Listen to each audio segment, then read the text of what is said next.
তানহা, এই কতক্ষণ ধরে খাবার দিলাম, এখন একটুকুও খাবার খেলি না, তোমার করে বসে আছো।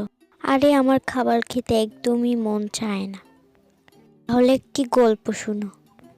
একটি নোভা নামের মেয়ে ছিল।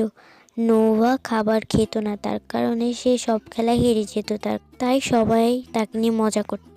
এখন থেকে আমি খাবার খাবো, আমি আর ওর মতো হতে চাই না।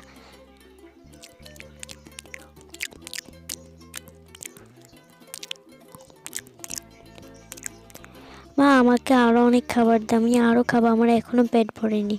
এই নাও,